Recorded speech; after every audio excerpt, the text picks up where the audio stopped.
Es el Salmo 122.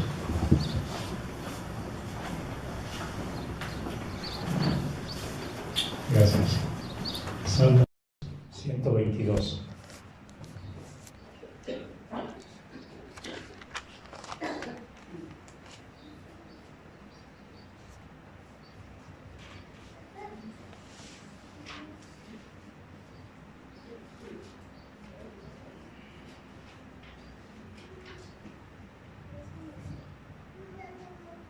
Dice la Escritura, Salmo 122, 6 al 9, dice: Pedid por la paz de Jerusalén, sean prosperados los que te aman, sea la paz dentro de tus muros y el descanso dentro de tus palacios. Por amor de mis hermanos y mis compañeros, diré yo, la paz sea contigo. Por amor a la casa de Jehová, nuestro Dios, buscaré tu bien. Este salmo fue escrito por el rey David y es un cántico gradual, ¿verdad? De ascenso gradual. Y dentro de estos párrafos dice: pedid por la paz de Jerusalén. Jerusalén, la ciudad eterna del Señor, es un lugar, ¿verdad?, que Dios escogió y Dios estableció para que ahí en este lugar se anunciase, desde ahí se anunciase su nombre. Sabemos que por el pecado del pueblo fue devastada varias veces, ¿verdad? En una ocasión 70 años, la más reciente fue de casi 2000 años. Después de que el Señor murió, ¿verdad?, en el año 70, vinieron los romanos y la destruyeron por completo, y no se había establecido otra vez esta ciudad como el centro de culto de Dios.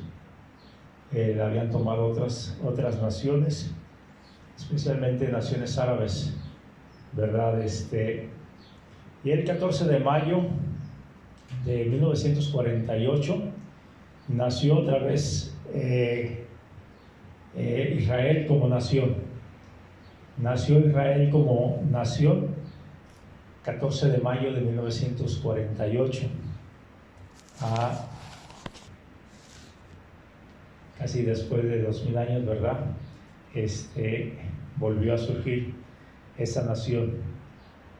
Bien, nada más porque hace recientemente los hechos que se suscitaron, me tomé la dedicación de investigar, ¿verdad?, qué más estaba sucediendo allí en Jerusalén. Estuvimos viendo en la noticia la guerra que tuvieron por 11 días, ¿verdad?, los israelíes con los palestinos. Una guerra muy severa que no se había suscitado. Siempre han estado en pleito, pero no a ese grado que estuvieron estos 11 días. Muy fuerte la guerra que tuvieron allí. Algunos que estábamos viendo noticias nos impactaron algunos bombardeos que llegaban a la ciudad y al llegar destruían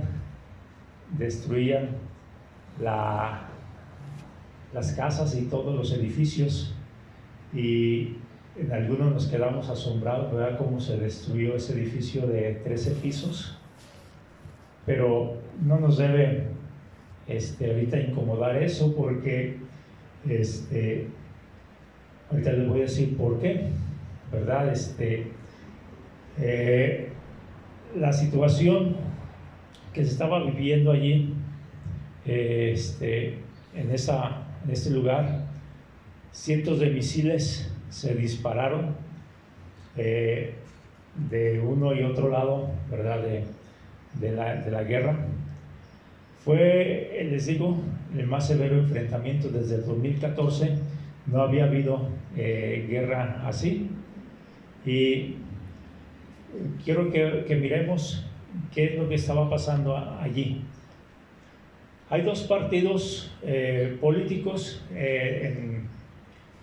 del Islam, dos partidos políticos de los palestinos.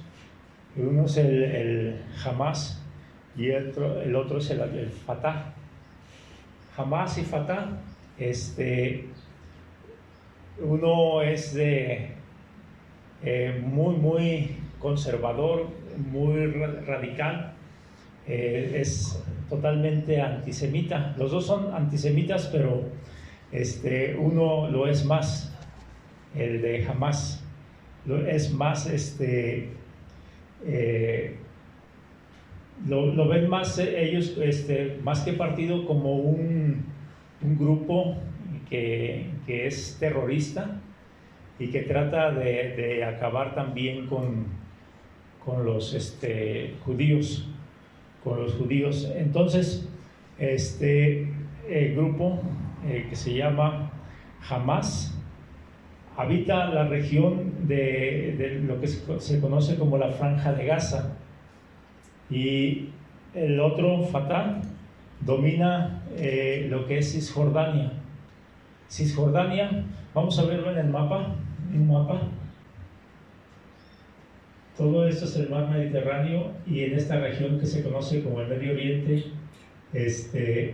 tenemos lo que es Israel, y este pedacito aquí entre rosita café es Cisjordania, y esta es la Franja de Gaza. La Franja de Gaza mide alrededor de 40 kilómetros por 10. Es una región, una zona muy pequeña, ¿verdad? Allá por 1917, Gran Bretaña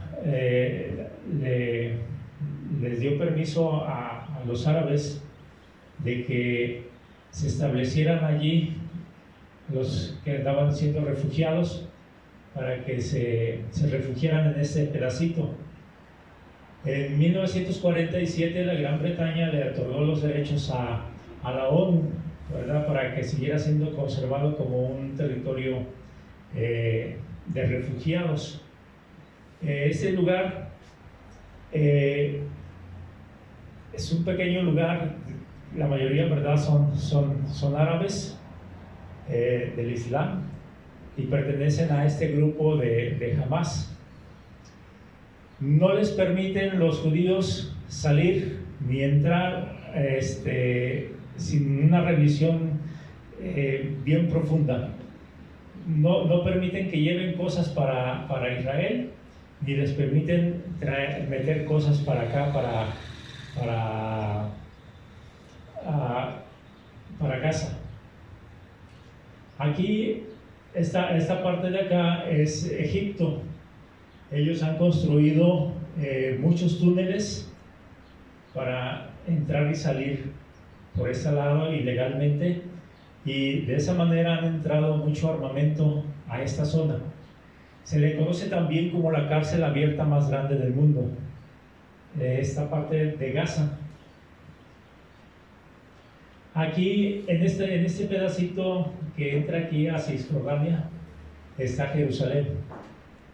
Jerusalén está dividida en tres partes, tres zonas. La parte de los árabes, la parte de los cristianos, pero habla de los católicos y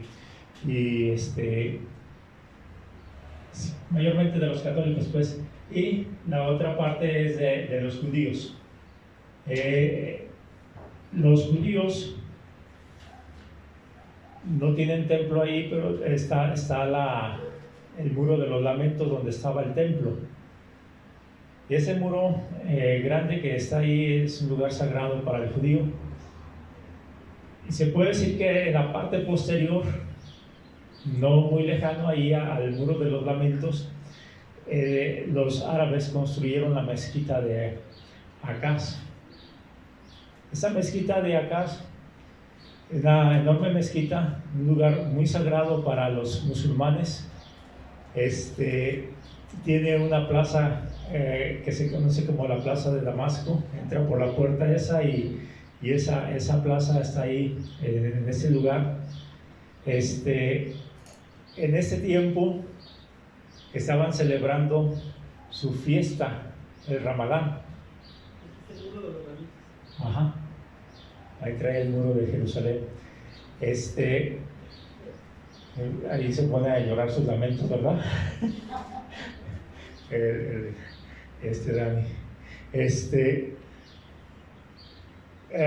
Estábamos diciendo que en esta mezquita los musulmanes en estos días empezando mayo estaban celebrando su fiesta del Ramadán, y al estar ellos haciendo sus preparativos, su organización para la fiesta, también el presidente de Israel, se llama Rubén,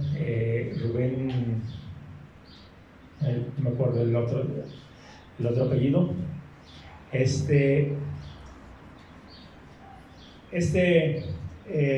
Presidente iba a tener en el Muro de los Lamentos una reunión recordando este aniversario, ¿verdad?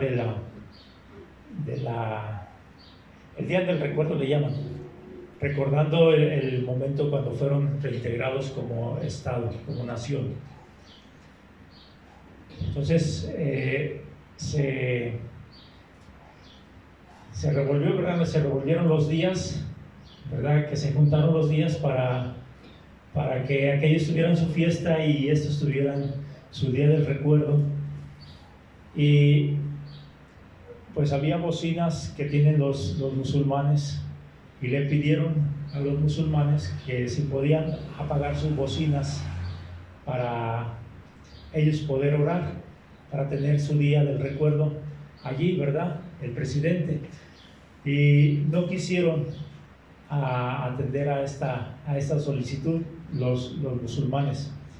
Entonces Israel mandó policías a que fueran a callar a los musulmanes. Entraron, desactivaron las bocinas, y esos musulmanes se sintieron atacados, empezaron a provocarse unos a los otros, y 2 o 3 días después, los jóvenes que también se reunían ahí en la plaza de Damasco, también fueron detenidos por los israelíes, los policías, los militares, para que no fueran a hacer una revuelta contra el pueblo de Israel dentro de esos días. Entonces los musulmanes se sintieron todavía más atacados y dijeron: estos judíos no quieren que nosotros entremos ya a la ciudad, y quieren apoderarse de todas las cosas, y nos quieren sacar de todo esto. Y empezaron a hacer más provocación. Entonces les digo, ya me quitaron la lupa. Cisjordania está lleno de árabes también en esta zona. Estos árabes pertenecen al otro grupo, Fatah, y aquí hay como 40, 50 campamentos de militares judíos en Cisjordania. Entonces está revuelto, y ambos grupos quieren tomar el control total de esta zona, ¿sí? Israel quiere todo esto porque dice que por ley le pertenece, y los árabes dicen que no, que eso le pertenece a ellos, y están en un pleito diplomático en esa zona por la posesión de ese lugar. Entonces los de Hamas empezaron a aventar cohetes a judíos que estaban aquí sobre esta zona, empezaron a aventar cohetes el día 10 de mayo, empezaron la cohetiza. Cuando los avientan hasta Jerusalén, donde está el centro judío, no pueden atacarlo libremente, porque tienen allí un lugar conocido como el domo de hierro, que detecta los misiles y los desbarata. Pero en esta zona empezaron a aventar sus misiles, los de Hamas.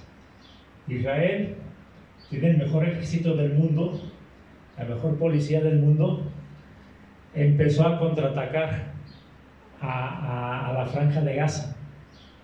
¿Sí? Empezó a contraatacar, y la mayoría de los cohetes que fueron lanzados de Israel hacia la franja de Gaza. El edificio que se destruyó, que todo eso que se estaba destruyendo, fue en la franja de Gaza. Pero la franja de Gaza es un lugar que, les digo, la mayoría de refugiados está muy abandonado, muy destruido. O sea, sí viven como 2 o 3 millones de personas, pero está muy abandonado. Las casas semidestruidas, casi no tienen agua, 2 o 3 horas les dan de suministro de luz al día. ¿Sí? ¿Quién quiere ir allá? ¿Les gustaría? Sin conexión de internet ni nada fuera del mundo, ¿verdad? Entonces, un lugar muy deteriorado, pero está habitado, les digo, por este grupo de Hamas, y se considera como un grupo terrorista, aunque ellos se llaman políticos y es reconocido por Irán como un grupo político. Irán y el Líbano, que están hacia el norte de Israel, quieren destruir, siempre han querido destruir a los judíos. Son países árabes y están en esa lucha, y ellos patrocinan toda esa guerrilla que está en esas zonas. Entonces, lo que les estaba comentando sobre todo esto, ¿verdad? Ya se desató la guerra en este lugar por 11 días, ¿verdad? Y el primer ministro de Israel, llamado Benjamín Netanyahu, este primer ministro estaba haciendo unos acuerdos con Mohamed, se me fue el apellido de Mohamed, otro primer ministro palestino. Estaban haciendo acuerdos para fundirse, para unirse, para tratarse como un estado, pues. Estaban llegando a hacer ese tratado de paz para poder ser todos una sola familia, pero se suscitó la guerra a tiempo. Se suscitó la guerra a tiempo. ¿Sí? Quiero decirles, hermanos, que cuando dice la Escritura en 1 Tesalonicenses 5 que cuando digan paz y seguridad, entonces habrá de venir el fin. Cuando Israel, Arabia y todos los cristianos se unan en una sola cosa, hay que tener cuidado entonces. ¿Sí? Mientras, está bien que haya guerras, que no se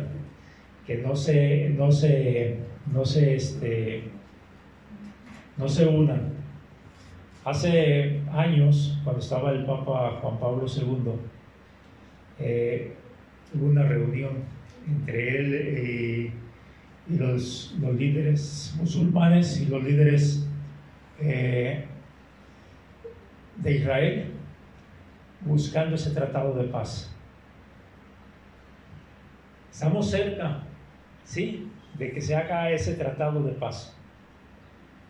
Pero les digo, cuando se unan, entonces va a venir el fin, dice el Señor.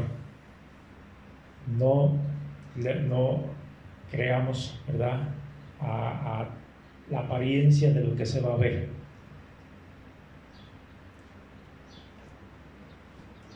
Porque nos dice el Salmo 122, pedid por la paz de Jerusalén. Es una de nuestras peticiones que debemos de tener siempre. Esa paz de Jerusalén no se refiere a que estén en paz con los otros gobiernos, sino a que tenga y pueda obtener la victoria sobre esos enemigos que tiene el pueblo de Dios. No solamente los tiene allí a su alrededor, están alrededor del mundo. Israel es el pueblo de Dios. Vamos a ver Romanos capítulo 11.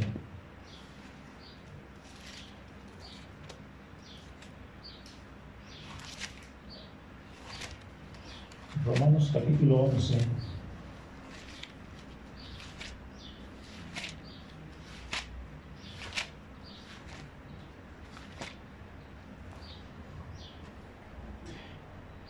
Digo, pues, ¿ha desechado Dios a su pueblo? En ninguna manera, porque también yo soy israelita de la descendencia de Abraham, de la tribu de Benjamín. ¿No ha desechado Dios a su pueblo, al cual desde antes conoció? ¿O no sabéis que dice de Elías la Escritura, como invoca a Dios contra Israel, diciendo: Señor, a tus profetas han dado muerte y tus altares han derribado, solo yo he quedado y procuran matarme? Pero ¿qué le dice la divina respuesta? Me he reservado 7,000 hombres que no han doblado la rodilla delante de Baal. Y el versículo siguiente nos dice: así también, aún en ese tiempo ha quedado un remanente escogido por gracia. Si por gracia ya no es por obras, de otra manera la gracia ya no es gracia. Si por obras ya no es gracia, de otra manera la obra ya no es obra. Que pues lo que buscaba Israel no lo ha alcanzado, pero los escogidos sí lo han alcanzado y los demás fueron endurecidos. Cuando Israel despreció al Mesías, pareciera que Dios se iba a volver contra Israel. Se hizo una pausa donde entró la iglesia, ¿verdad? Pareciera incompleto, pero no, Dios estaba obrando atrás de todo esto, y Dios pareciera que hubiese desechado a su pueblo, pero no lo ha desechado. Todavía es el pueblo de Dios. Dentro de ese pueblo de Dios, Dios tiene judíos creyentes. Tiene judíos creyentes que Él mismo ha estado, ¿verdad?, tocando sus corazones para que se entreguen a Él. Entonces, esos judíos son parte del plan que sigue del plan de Dios, ¿verdad?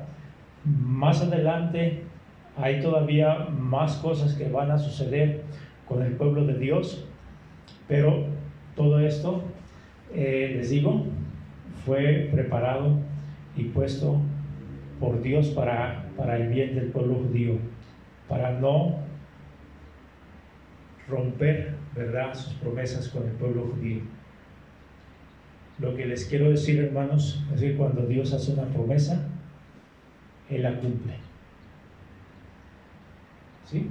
Cuando Dios hace una promesa, Él cumple sus promesas. Él es fiel a su palabra. Podemos confiar plenamente y descansar plenamente en lo que nos dice su palabra, porque Dios no es hombre para que mienta. Todo lo demás, todo lo que nos puedan prometer los hombres, lo que nos puedan decir los hombres, no tienen ninguna base, no tienen ninguna fortaleza, no tienen con qué cumplir sus promesas. Pero lo que Dios nos promete, podemos decir, Dios va a cumplir, Dios lo va a hacer. Así que cuando tengamos nosotros algo que queramos nosotros descansar en algo seguro, lo más seguro es ir a la palabra de Dios, es ir a sus bases, a sus principios, a sus valores. Y aunque todo el mundo esté en contra, aunque todo el mundo se ponga en su opinión, créame que Dios va a cumplir su palabra. El cielo y la tierra pasará, pero mis palabras no pasarán. Mis palabras, dice el Señor, no pasarán.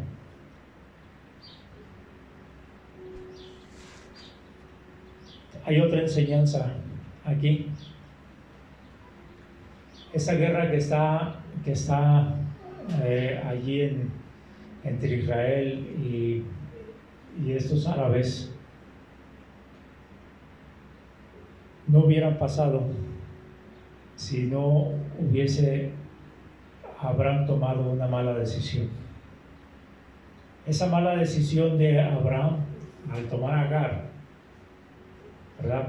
Para cumplir el plan de Dios, porque Dios le había prometido un hijo, y cuando Dios le dijo que le iba a dar un hijo, ellos pensaron que ese hijo iba a venir, y vieron que no venía, y Sara ya estaba envejeciendo más,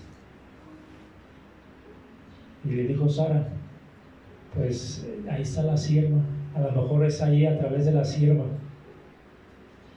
Y va y se mete con la sierva y nace Ismael, de donde viene el pueblo árabe. Una mala decisión que alteró ese plan de Dios. El plan A de Dios fue alterado por esa decisión de Abraham. ¿Sí? Dios formó otro pueblo, pero ha venido a tener grandes consecuencias contra el pueblo de Israel.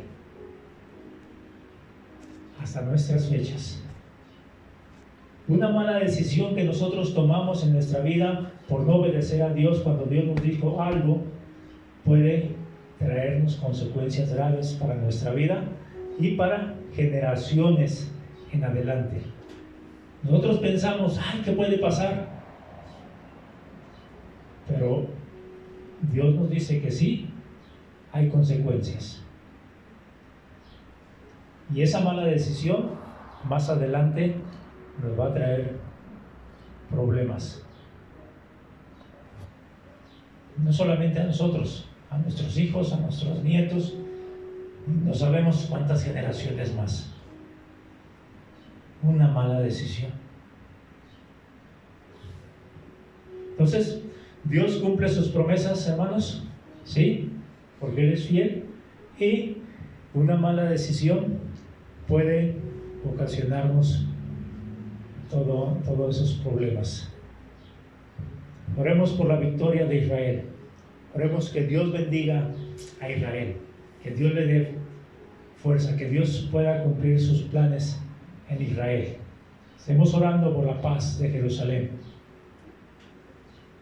¿Sí? Pero también, ¿verdad? Oremos como oró Juan ya en el último capítulo del Apocalipsis. Señor, ven pronto. Señor, ven pronto. Porque les digo que cuando haya paz entre esos pueblos, va a venir el fin. Señor, quisiéramos que vinieras pronto. Entonces, hoy pueden firmar ese tratado de paz. Hoy.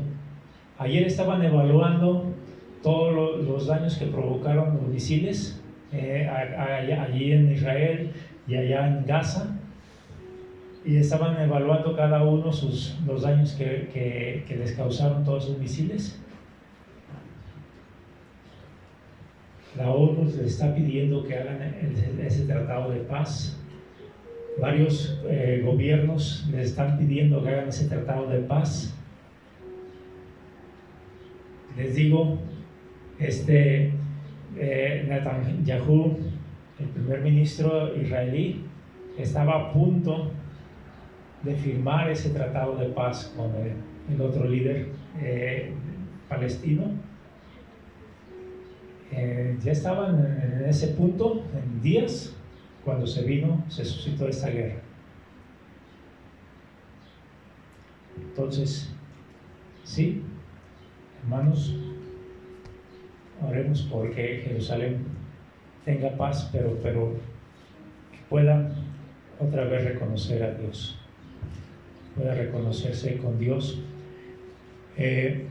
Dios bendice a quien bendice a Israel. Dios bendice a quien bendice a Israel. Oremos por su victoria. Tal vez fue un mal presidente Donald Trump, pero en su tratado con Israel fue uno de los presidentes que más hizo por el pueblo de Israel. Israel tenía su sede diplomática en Tel Aviv, y Estados Unidos pasó su embajada a Jerusalén,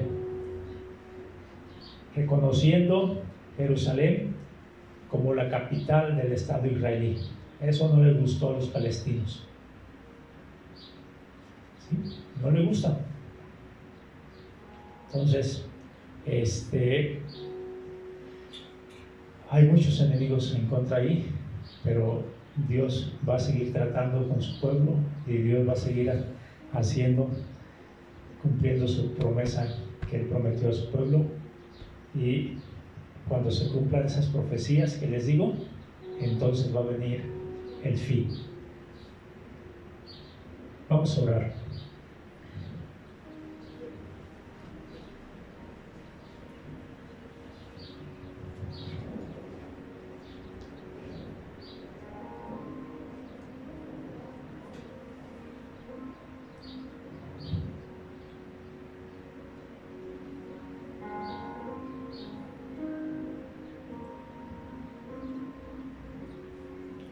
Tenemos las promesas más seguras en Dios, que si nosotros nos afirmamos en Él, es una ancla muy segura, muy firme.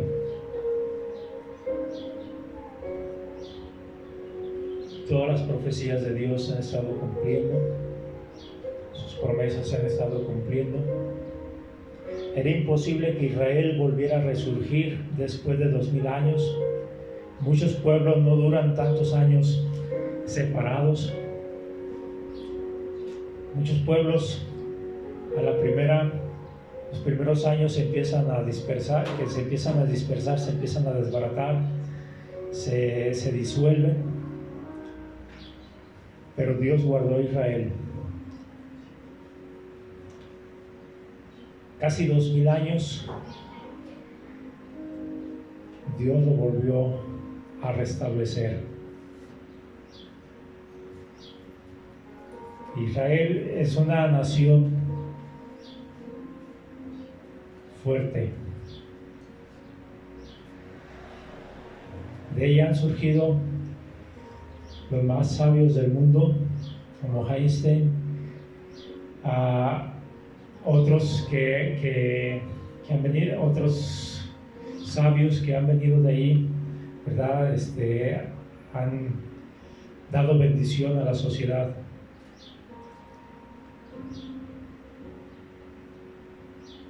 Tiene el mejor ejército del mundo Israel.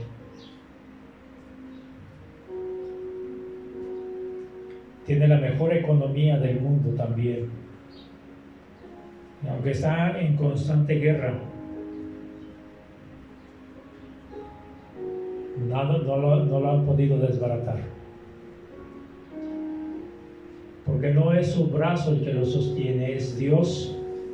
Es Dios quien está ahí como su escudo, como su refugio.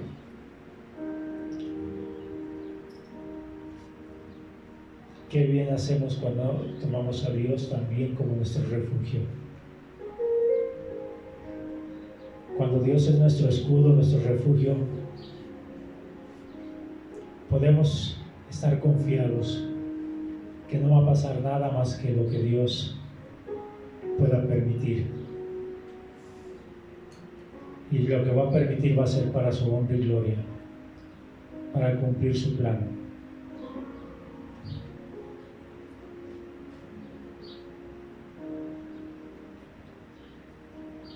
También quiero pedirles que cuando vayan a tomar una decisión la tomen de acuerdo a Dios, de acuerdo a su palabra. Una mala decisión puede causar una afectación a su vida en gran escala que puede afectar sus generaciones futuras.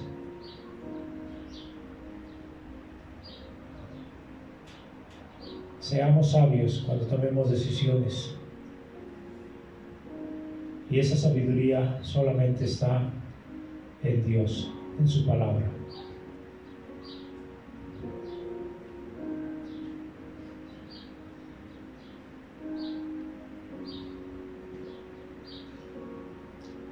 Gracias, Señor, por tu palabra. Oramos, Señor, por Israel, oramos por Jerusalén. Sigue, Señor, bendiciendo a tu pueblo. Sigue usando a tu pueblo para hacer bendición a otras naciones.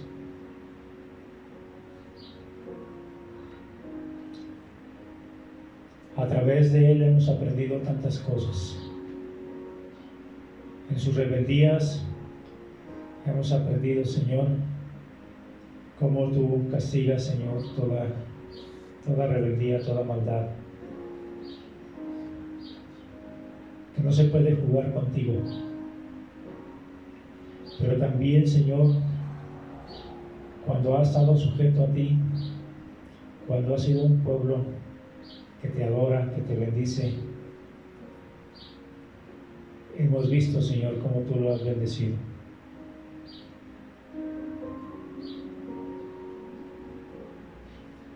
Bendecimos a Israel, porque de él nació el Mesías. De él tenemos a Cristo y por él tenemos salvación. Si desechaste a Israel un tiempo, fue para que nosotros pudiésemos tener bendición. Gracias. En el nombre precioso de Jesucristo. Amén. Amén. Les recuerdo, hermanos, que dentro de 15 días estaremos teniendo elecciones, votaciones. No se vayan por la emoción ni por la apariencia del candidato. Oren a Dios, guíense por la oración. No importa lo que prometan materialmente, importa lo que puedan provocar espiritualmente.